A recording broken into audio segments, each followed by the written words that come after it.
सुनते नींद आ गई कई बार। अब कथा सुनते सुनते नींद में खो गए महाराज। तो इसीलिए कहते हैं उसमें भी आते हैं झंझट हजार। तो ये कलयुग की पूजा है, लेकिन भगवान कहते हैं कि यदि मन से तू मुझको एक बार भी बजेगा तो मैं तेरी पूजा को स्वीकार कर दूंगा और संसार सागर से पार कर दूंगा। आज यमदूत जो थे आज धुंधकारी को लेने नहीं आए। धुंधकारी को लेने कौन आया? भगवान के पार्षद। अब धुंधकार 2 विमान आए तो गोकर्ण जी ने पूछा महाराज इतने सबने कथा सुनी है? तो वही प्रश्न उन्होंने कह दिया कि इन्होंने कथा नहीं सुनी, इनको तो कई बार नींद आ गई। भाई अब कहते हैं कि नहीं नहीं हम इनके लिए कथा दोबारा करेंगे, क्योंकि भगवान के पार्षद उन्हीं के लिए आते हैं जो कथा में अपने आप को प्रभु के समर्पण कर देते हैं। आज गोकर्ण जी महाराज ने दोबारा कथा की। पार्षद भगवान के यमदूत लौट के चले गए। यमदूतों ने धर्मराज से कहा कि महाराज एक बात बताओ, ये पहले फैसला कर लेना हमें किसको यमदूत लेकर के यमलोक में आना है, तब हमको भेजा करो। वहां पे तो यम के दूत आ गए, भगवान के पार्षद आ गए, हमको नहीं लाने दिया धुंधकारी को। धर्मराज सुम अपने आसन से खड़े हो गए और कहने लगे कि तुमने भगवान के पार्षदों के दर्शन किए, तुम कितने भाग्यशाली हो। मुझको तो उनके भी दर्शन नहीं होते। भगवान में और भगवान के पार्षदों में कोई ज्यादा अंतर नहीं है। जो भगवान की शरण में रहे, एक बात बोलूं, भगवान के बन जाओ, भगवान को मत बजो, भगवान के बन जाओ। आज हम भगवान के मंदिर में जाकर के भगवान के बड़े अधिकारी बनना चाहते हैं। कोई जाते महाराज पहले टिकट बुक करा देंगे, हाँ जी हमारे वीआईपी दर्शन को पक्का कर लेना, हमारे लिए टिकट बना देना है। तो फिर भगवान के नहीं हो आपको भगवान के बनना है, भगवान को अपना बनाना है। अब इसमें भगवान के और भगवान के में अंतर क्या है? भगवान के ये कि एक बार हनुमान जी महाराज भगवान राम जी की सेवा में रहते थे, तो हनुमान जी महाराज कक्ष में गए, उन्होंने सफाई की कक्ष की, तो राम जी अपने स्नान कर रहे थे, तो वहां पर तकिए के नीचे 2 डायरी रखी थी। तो एक तकिए के नीचे उन्होंने डायरी को देखा तो खोला, उसमें लिखा था भक्तों की सूची, उसमें लिखा था भक्तों की सूची। अब हनुमान जी ने पूरे नाम पढ़े, उसमें कम से कम लाखों करोड़ों नाम लिख रहे थे, भक्तों की सूची, उसमें शुरू से लेकर के अंत तक कहीं हनुमान जी का ही नाम नहीं।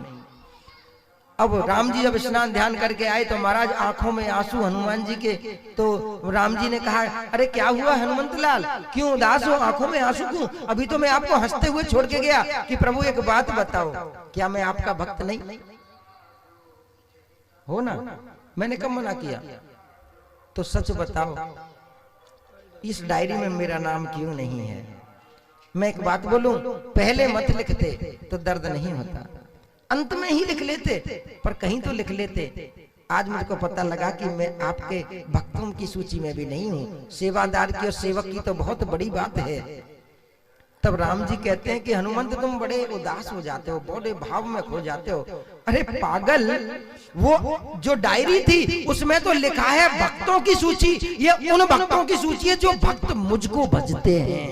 लेकिन दूसरे तकिए के नीचे की डायरी और रखी थी, वो तो तुमने पढ़ी नहीं, उसको निकाल करके पढ़ो। उसमें लिखी थी कि मेरे भक्तों की सूची, वो भक्त मुझको भजते हैं, और जो दूसरी डायरी है उसमें जिनके नाम लिखे हैं उनको मैं भजता हूं। और जब वो डायरी खोल के देखी तो उसमें सबसे पहले मेरे हनुमान जी का ही नाम लिखा हुआ था। भगवान के और भगवान के में ये अंतर है। अरे तुम भजो, इसमें कोई चमत्कार नहीं, कुछ ऐसा करो कि वो हमको भजने पर मजबूर हो जाए, तभी हम कहते हैं तू चाले जो एक पग मैं चालू 60।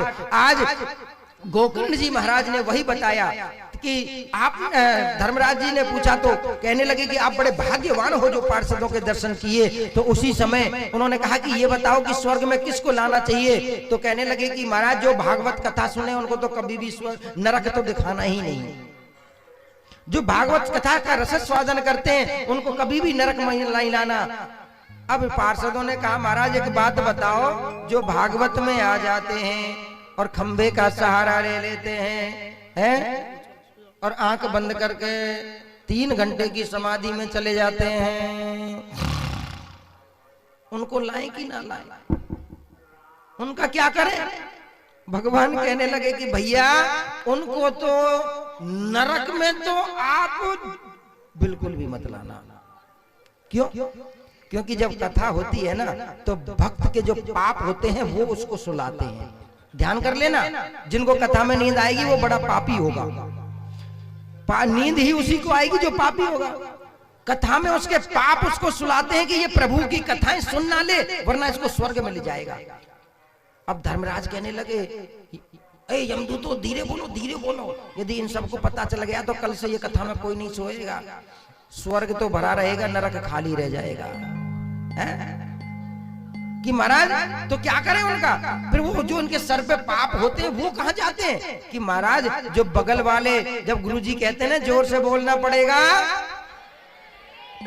जो राधे राधे नहीं बोलता उसके सर पे सारे पाप बैठ जाते हैं। अब ध्यान करना, यदि तुमने राधे राधे नहीं बोला तो तुम्हारे को पाप लगेगा। जोर से बोलेंगे,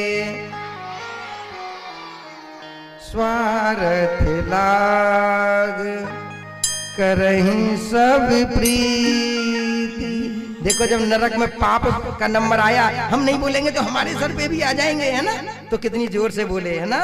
और कल से कितना धीरे धीरे बोल रहे थे, ऐसे ही जोर से बोलना पड़ेगा। अब पता लगी कि देखो कथा में कितना रस बरस रहा है। यद्वयम देवानाहम कृतस्य, कि जब महाराज जी राधे राधे बोलते हैं तो उसकी आंख खुलती है और उसके कान में वो राधे राधे का नाम पड़ेगा। और जब राधे का नाम उसके कान में पड़ जाएगा तो वो गोविंद के स्वर्ग लोक नहीं, वो बैकुंठ लोक का अधिकारी बन जाएगा। अब जितने भी यहाँ बैठे हैं, परंतु उनकी टिकट बिल्कुल रिजर्वेशन पक्का है, चिंता ना करो। स्वर्ग नहीं तो बैकुंठ, और बैकुंठ नहीं तो गोलोक धाम तो पक्का मिल ही जाएगा। जोर से बोलना पड़ेगा। अब यहाँ पर धुंधकारी को और गोकर्ण जी को लेकर के, आप सभी भक्तों को लेकर के भगवान के पार्षद पहुंचे और ऐसे ही भगवान कृपा रस बरसाते रहते हैं।